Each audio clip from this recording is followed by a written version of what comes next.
Welcome to icon India. Icon India మీరు prepare అవుతున్నటువంటి ఎగ్జామ్స్కి సంబంధించి పోటీ పరీక్షలకి సంబంధించి ఆన్లైన్ ఆఫ్లైన్ క్లాసెస్ని అందిస్తూ ఉంది. అది త్వరలో రాయబోతున్నటువంటి ఈఓ సిడిపిఓ అభ్యర్థుల కోసం ఐకాన్ ఇండియా లైవ్ ఎగ్జామ్స్ పేరుతో టెస్ట్ సిరీస్ని అందించడం జరుగుతూ ఉంది. సో మిమ్మల్ని సిలబస్లో అడిగినటువంటి పేపర్ 1 పేపర్ 2కి సంబంధించినటువంటి సిలబస్ని బేస్ చేసుకొని ఎగ్జామ్స్ని యాప్ ద్వారా అందిస్తూ ఉన్నాం. ఈ గ్రాండ్ టెస్ట్లలో మీరు పాల్గొన్నట్లయితే మీ ఫైనల్ ఎగ్జామ్స్కి ఇవి మంచి ప్రాక్టీస్గా మారుతూ ఉంటాయి. సో ఈ పేపర్ 1 పేపర్ 2కి సంబంధించినటువంటి ఎగ్జామ్స్ అనేవి మీకు యాప్లో అవైలబుల్గా ఉన్నాయి. ఐకాన్ ఇండియా యాప్ని డౌన్లోడ్ చేసుకొని మీరు అక్కడ జాయిన్ అయినట్లయితే ఈ 150 పేపర్ 1కి సంబంధించి పేపర్ 2కి సంబంధించినటువంటి ఎగ్జామ్స్ని మీరు అప్ టు మీ ఎగ్జామ్స్ వరకు ఎప్పుడంటే అప్పుడు ప్రాక్టీస్ చేసుకోవచ్చు. సో ఇక ఎందుకు ఆలస్యం, వెంటనే మీరు ఆ కోర్సుని అంటే live exams EO CDPO live ఎగ్జామ్స్కి సంబంధించినటువంటి కోర్సులో జాయిన్ అవ్వండి. ఇక Icon India group 2, group 3, group 4 SI కానిస్టేబుల్కి సంబంధించినటువంటి ఆన్లైన్ ఆఫ్లైన్ క్లాసెస్ని అందిస్తూ ఉంది. ఈ క్లాసెస్ ఆఫ్లైన్లో కావాలి అని అనుకుంటే మీరు Hyderabad Narayanaguda metro station pillar number 1171 దగ్గర ఉన్నటువంటి మా ఇన్స్టిట్యూట్కి వచ్చి నేరుగా కలవచ్చు. ఇక నెక్స్ట్ ఇవే క్లాసెస్ మీకు ఆన్లైన్లో కావాలి అని అనుకుంటే యాప్ ద్వారా డౌన్లోడ్ చేసుకొని మీకు నచ్చిన కోర్సులో అతి తక్కువతో జాయిన్ అవ్వచ్చు.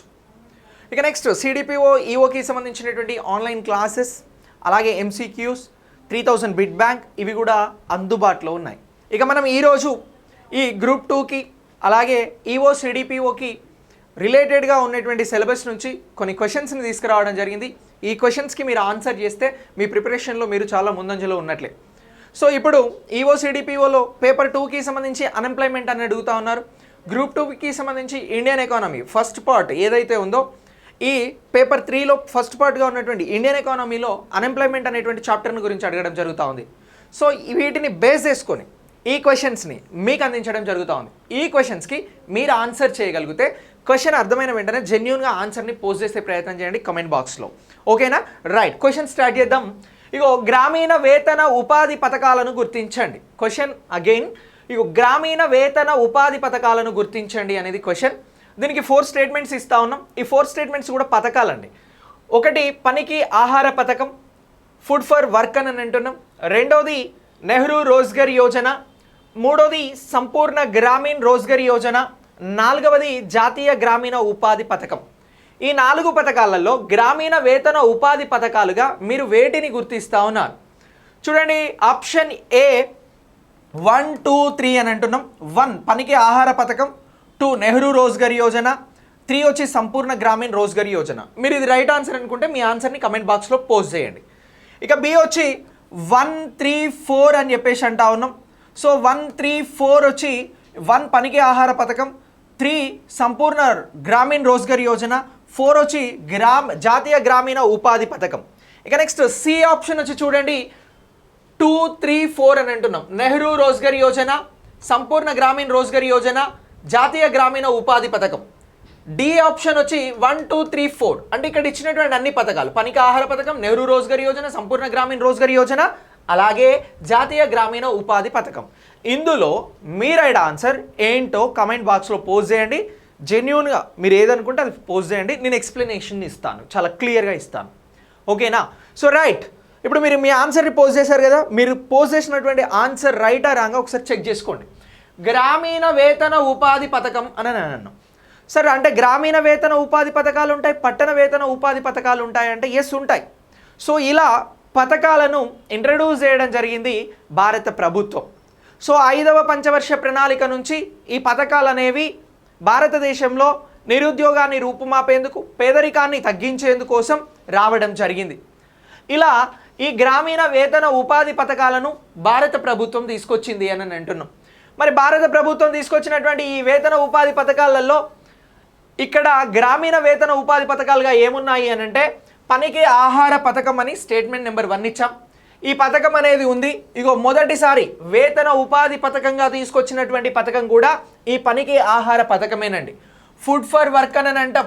ఇగో ఈ ఫుడ్ ఫర్ వర్క్ అనేటువంటి ప్రోగ్రామ్ ఏదైతే ఉందో దీనిని భారత ప్రభుత్వం మొట్టమొదటిసారి ఇందిరాగాంధీ గారి టైంలో ఫుడ్ ఫర్ వర్క్ అనేటువంటి కార్యక్రమాన్ని తీసుకొచ్చిర్రు. ఇది నిరుద్యోగాన్ని, పేదరికాన్ని తగ్గించేందుకోసం తీసుకొచ్చినటువంటి పథకం. ఇగో ఈ పథకంలో భాగంగా ఏం చేశారు అని అంటే పనికి వెళ్ళినటువంటి నిరుద్యోగులకి కానీ పేదలకి కానీ ఇక్కడ ఆహార ధాన్యాలను ఇవ్వడం జరిగింది. సో ఇలా వేతనంగా ఏమి ఇచ్చారు అని అంటే ఫుడ్ని ఇచ్చారు. ఎందుకు ఇచ్చారు అని అంటే వర్క్ చేసినందుకు ఇచ్చారు. సో కాబట్టి ఇగో ఇది గ్రామీణ ప్రజల కోసం వచ్చినటువంటి పథకం కాబట్టి పనికి ఆహార పథకం అనేది ఈ స్టేట్మెంట్ అనేది రైట్ అని అంటున్నా. సో 1 అనేది ఏలో ఉంది, బిలో ఉంది, డిలో ఉందండి. ఓకేనా? సో ఇలా ఈ 1 అనేది రైట్. మరి నెహ్రూ రోజ్గర్ యోజన అని అంటున్నాం. ఈ నెహ్రూ రోజ్గర్ యోజన అనేది నెహ్రూ రోజ్గర్ యోజన పథకం అనేది రావడం జరిగింది. ఈ పథకం జవహర్ రోజ్గర్ యోజన అనేటువంటి పథకం వచ్చినప్పుడే స్టార్ట్ అయిందండి. ఎప్పుడు అని అంటున్నాం? జవహర్ రోజ్గర్ యోజన. సో ఈ జవహర్ రోజ్గర్ యోజన ఎప్పుడు వచ్చింది అని అంటే జవహర్ రోజ్గర్ యోజన అనేది 1989లో రావడం జరిగింది. జవహర్ రోజ్గర్ యోజన వచ్చినప్పుడే ఈ నెహ్రూ రోజ్గర్ యోజన అనేటువంటి పథకం రావడం జరిగింది. సో నెహ్రూ రోజ్గర్ యోజన అనేటువంటి పథకం జవహర్ రోజ్గర్ యోజన అనేటువంటి పథకానికి చిన్న వ్యత్యాసం ఉంది, ఇది తెలుసుకోవాలి. జవహర్ రోజ్గర్ యోజన అనేటువంటి పథకం గ్రామీణ వేతన ఉపాధి పథకంగా రావడం జరిగింది. సో ఇక్కడ జవహర్ రోజ్గర్ యోజన అనేది సరైనది, కానీ ఇక్కడ నెహ్రూ రోజ్గర్ యోజన అని ఇచ్చినాం, ఇది తప్పండి. నెహ్రూ రోజ్గర్ యోజన అనేది పట్టణ ప్రాంతాలలో వచ్చినటువంటి పథకం. మళ్ళీ నెహ్రూ రోజ్గర్ యోజన అనేది వేతన ఉపాధి పథకం, అలాగే సేమ్ టైం ఏంటి అని అంటే స్వయం ఉపాధి అంటే సెల్ఫ్ ఎంప్లాయ్మెంట్కి సంబంధించినటువంటి పథకం. సో ఇది అంతకంటే ముందుగా పట్టణ పథకం అని అంటున్నాం, గ్రామీణ పథకం కాదు, పట్టణ పథకం అని అంటున్నాం.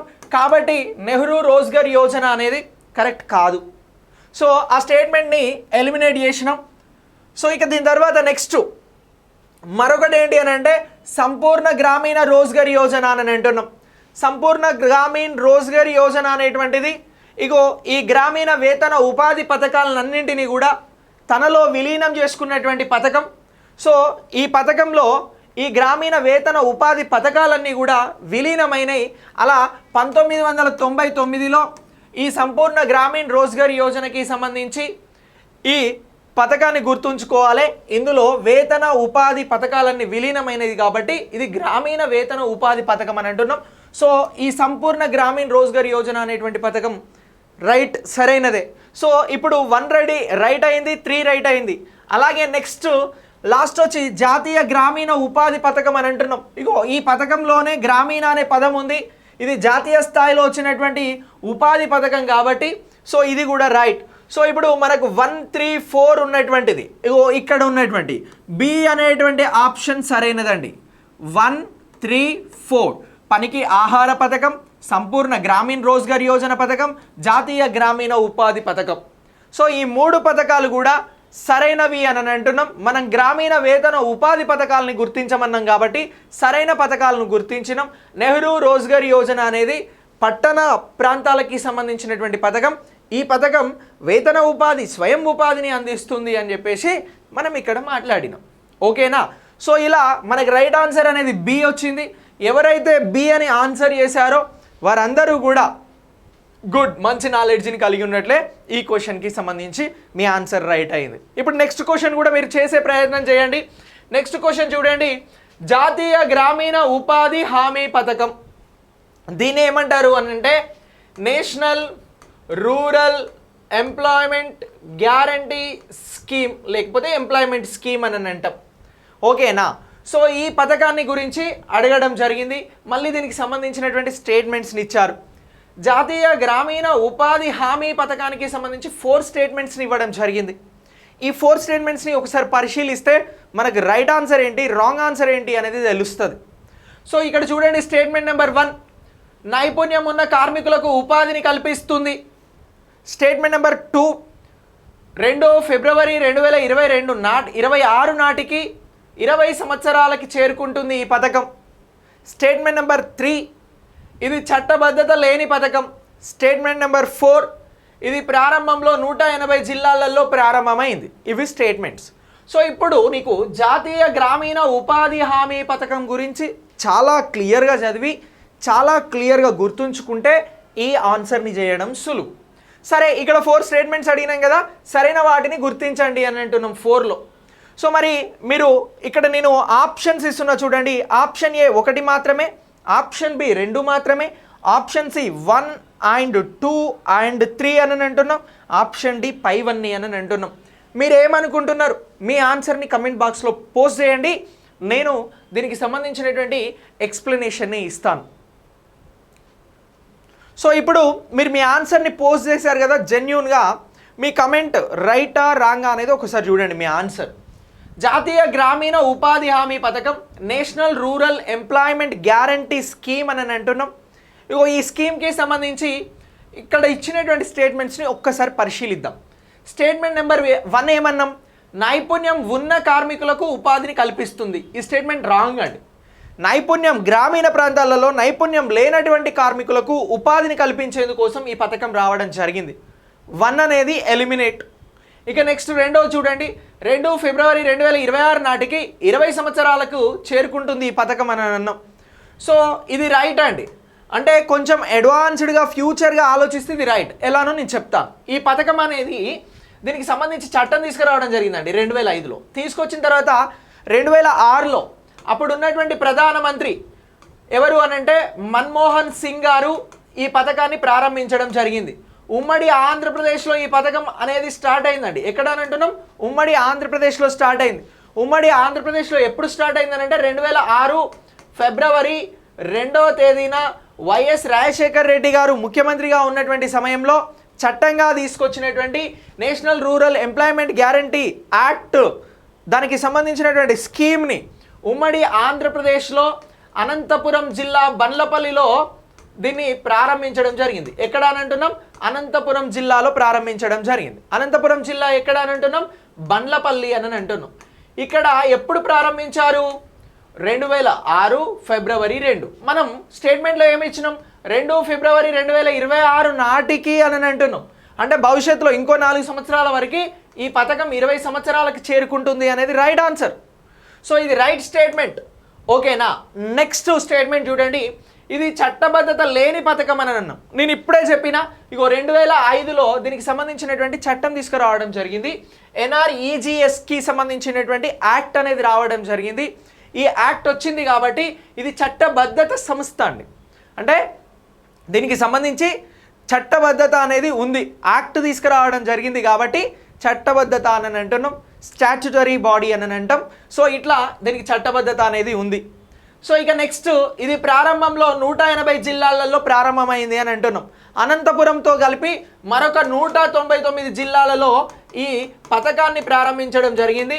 ఈ 199 డిస్ట్రిక్ట్స్తో కలిపి మొత్తం ఈ పథకం 200 జిల్లాలలో ప్రారంభమైందండి. మనం ఆప్షన్లో ఏమి ఇచ్చినాం? 180 అని ఇచ్చినాం. సో కాబట్టి ఈ స్టేట్మెంట్ కూడా రాంగ్, ఈ స్టేట్మెంట్ కూడా రాంగ్. ఓన్లీ 2 మాత్రమే రైట్. 2 అనేది మనకి ఎక్కడుంది అని అంటే బిలో ఉంది. సో కాబట్టి మనకి నేను క్వశ్చన్ స్టార్టింగ్లోనే చెప్పిన ఈ పథకం గురించి మొత్తం తెలిస్తేనే, చాలా డెప్త్గా తెలిస్తేనే ఆన్సర్ చేయగలుగుతాము అని. ఎగ్జామ్లో ఇలాంటి క్వశ్చన్స్ అడగడానికి 100% అవకాశం ఉందండి. మీరు నేర్చుకునే టాపిక్, మీరు చదివే టాపిక్ని చాలా అద్భుతంగా చదివి అద్భుతంగా గుర్తుంచుకొని దాన్ని ప్రజెంటేషన్ చేసే ప్రయత్నం చేయండి. ఇలా ప్రజెంటేషన్ చేసేందుకు ఐకాన్ ఇండియా మీకు ఎగ్జామ్ సిరీస్ని తీసుకొస్తూ ఉంది. ఆ ఎగ్జామ్ సిరీస్లో మీరు పాల్గొంటే మీకు క్వశ్చన్ ఎలా వస్తుంది, ఆన్సర్ స్టేట్మెంట్స్ ఎలా ఉన్నాయి అనేది తెలవడానికి అవకాశం ఉంది. మీరు ఎంత ఎక్కువ ప్రాక్టీస్ చేస్తే జాబ్ సాధించడంలో అంత ముందుండడానికి అవకాశం ఉంది. నెక్స్ట్ క్వశ్చన్ చూడండి, ముద్రా పథకంను ఏ బ్యాంకుకు అనుసంధానం చేశారు? Direct question, direct answer. So ఇక్కడ స్టేట్మెంట్స్ క్వశ్చన్స్కి ఆప్షన్స్ ఇచ్చాం. Option A SBI, option B RBI, option C SIDBI, option D పైవన్నీ. మీరు ఆన్సర్ ఏమనుకుంటున్నారో ఒకసారి పోస్ట్ చేయండి. నేను ఆన్సర్ని రివీల్ చేస్తాను, ఎక్స్ప్లెయిన్ కూడా చేస్తాను. ముద్ర అనేటువంటి పథకంని 2015లో భారత ప్రభుత్వం తీసుకురావడం జరిగింది. ఇది ఏ బ్యాంకుకి అనుసంధానం చేశారు లేక అనుబంధం చేయడం జరిగింది అనేది క్వశ్చన్. మీరు ఏ బ్యాంక్ అనుకుంటున్నారు? ఈ 4 SBIయా, RBIయా, సిడ్బియా, పైవన్యా? మీరు ఏమనుకుంటున్నారు అనేది ఇంపార్టెంట్. కామెంట్ బాక్స్లో మీ ఆన్సర్ని పోస్ట్ చేశారు కదా. ఇప్పుడు చూడండి, ముద్రా పథకంను ఏ బ్యాంకుకు అనుసంధానం చేశారు అని అంటే ముద్రా పథకం స్వయం ఉపాధిని పెంపొందించేందుకోసం తీసుకొచ్చినటువంటి పథకం.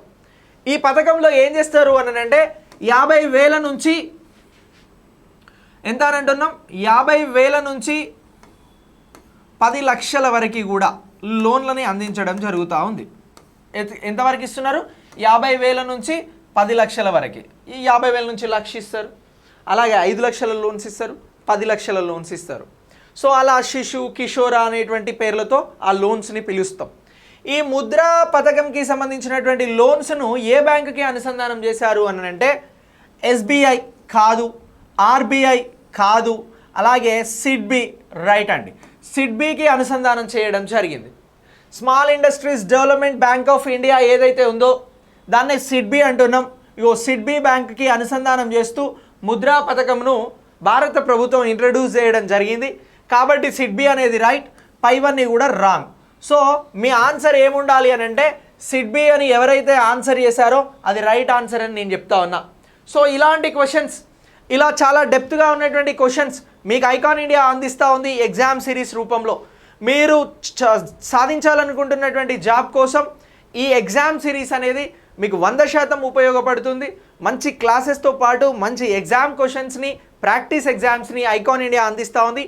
ఈ విషయాన్ని మీ ఫ్రెండ్స్కి షేర్ చేసి, వీడియోని లైక్ చేసి, మీ ఆన్సర్స్ని కమెంట్ బాక్స్లో పోస్ట్ చేసినందుకు థ్యాంక్ యూ సో మచ్.